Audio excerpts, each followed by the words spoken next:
Hi friends, welcome to మల్టీమింగిల్ info S R facts. గిరి ప్రదక్షిణం చేసేటప్పుడు తీసుకోవాల్సిన జాగ్రత్తలు ఏమిటి?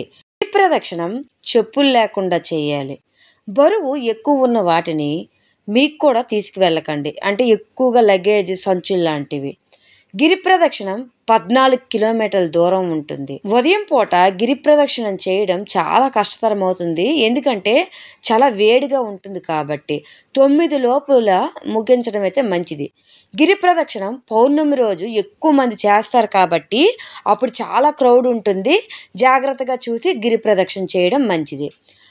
ఉదయం పూట గిరి ప్రదక్షిణం చేయడం చాలా కష్టతరం అవుతుంది, ఎందుకంటే చాలా వేడిగా ఉంటుంది కాబట్టి 9 లోపల ముగించడం అయితే మంచిది.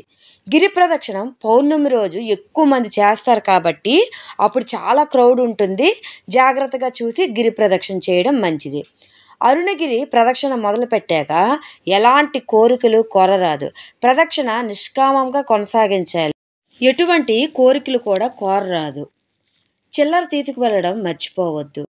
గిరి ప్రదక్షిణ అనేది ప్రతిరోజు చాలామంది అనేక మంది భక్తులు చేస్తూ ఉంటారు కాబట్టి దానికి అనుగుణంగా మీరు తెల్లవారి పెట్టుకోవాలి. తెల్లవారి అయితే 9 గంటల లోపు లేదా 8 గంటల లోపలనే గిరి ప్రదక్షిణ ముగించండి. బెస్ట్ టైం అంటే సాయంత్రం పూట గిరి ప్రదక్షిణ చాలా అనువుగా ఉంటుంది. సాయంత్రం నుంచి మరుసటి రోజు ఉదయం వరకు కూడా చాలా చల్లగా ఉంటుంది. ఎప్పుడూ కూడా ఇక్కడ వేడిగా ఉంటుంది కాబట్టి ఈ టైంలోనైతే మనకు చల్లగా ఉంటుంది. గిరి ప్రదక్షిణ చేయడానికి కూడా అనువుగా ఉంటుంది. అరుణగిరి ప్రదక్షిణ చేసేటప్పుడు తలపైన టోపీ లాంటివి అయితే ధరించకూడదు. అరుణాచల గిరి ప్రదక్షిణలో తప్పనిసరిగా ఆది అన్నామలై దేవాలయం తప్పక దర్శించండి. గిరి ప్రదక్షిణలో మీకు తోచిన సహాయం చెయ్యండి. ఎంత త్వరగా గిరి ప్రదక్షిణ పూర్తి చేశామో అనేది కాకుండా నిండు గర్భిణి వలె నిదానంగా అరుణాచల నామస్మరణ చేస్తూ వెళ్ళండి. అంటే గర్భధారణ చేసేటప్పుడు ఎంత నెమ్మదిగా నడుస్తారు, అలా గిరి ప్రదక్షిణ చేసేటప్పుడు అన్నిటినీ చూస్తూ ప్రకృతిని ఆస్వాదిస్తూ శివనామస్మరణ చేస్తూ గిరి ప్రదక్షిణ చేయాలి. గిరి ప్రదక్షిణలో ప్రతి దేవాలయం వద్ద విభూది ప్రసాదంగా ఇస్తారు, అది తప్పక తీసుకోండి. మీకు కుదిరితే ప్రదక్షిణలో కొద్ది మందికైనా అన్నదానం చేయండి, విశేష ఫలితం కలుగుతుంది. అరుణాచలంలో గిరి ప్రదక్షిణ మొదలు పెట్టడానికి ముందు తప్పనిసరిగా రాజగోపురం ముందు ఒక దీపం పెట్టి మనసులో, స్వామి నాకు ఏది ఇస్తే నేను ఆనందంగా ఉంటానో అదే నాకు ప్రసాదించు అని కోరుకొని బయలుదేరండి. గిరి ప్రదక్షిణ మొత్తం శివనామస్మరణ చేస్తూ మాత్రమే వెళ్ళండి. గిరి ప్రదక్షిణలో మీతో పాటు కొంచెం చిల్లర వెంట పెట్టుకొని వెళ్ళండి. సాధువులు ఎంతోమంది ఆ ప్రదక్షిణలో ఉంటారు కాబట్టి వారికి తోచిన సహాయం చేయండి.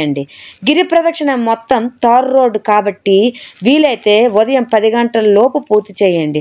సాయంత్రం 4 తర్వాత మొదలు పెట్టండి. గిరి ప్రదక్షిణలో రమణ మహర్షి ఆశ్రమం తప్పక సందర్శించండి. అక్కడ ఆశ్రమంలో ధ్యాన మందిరంలో ధ్యానం చేస్తే విశేషమైన మానసిక ఆనందం కలుగుతుందని చాలామంది అనుభవంతో చెప్తారు. సంతానం కోసం వివాహం కానివారు గిరి ప్రదక్షిణలో దుర్వాస మహర్షి దేవాలయం పక్కన ఒక చెట్టుకు తాడు కడతారు. తాడు అక్కడ అమ్ముతుంటారు, అది చాలా చక్కని ఫలితం ఇస్తుంది. తప్పకుండా పిల్లలు కలవారు కానీ వివాహం కానివారు కానీ అక్కడ తాడు తీసుకొని చెట్టుకు కట్టండి, ఆ కోరికలు నెరవేరుతాయని చెప్తారు. గిరి ప్రదక్షిణ చేసేటప్పుడు సాధ్యమైనన్ని సార్లు గిరికి నమస్కరిస్తూ ఓం అరుణాచల శివ అని నామస్మరణ చేస్తూ వెళ్ళండి. గిరి ప్రదక్షిణ కేవలం మనకు ఎడమ వైపున మాత్రమే చేయాలి, ఎందుకంటే కుడివైపు దేవతలు సిద్ధులు అదృశ్య రూపంలో గిరికి ప్రదక్షిణ చేస్తుంటారు కాబట్టి మనం వారికి ఎదురుగా వెళ్ళకూడదు. Hara Hara Mahadeva, Arunachala Shiva. Thanks for watching.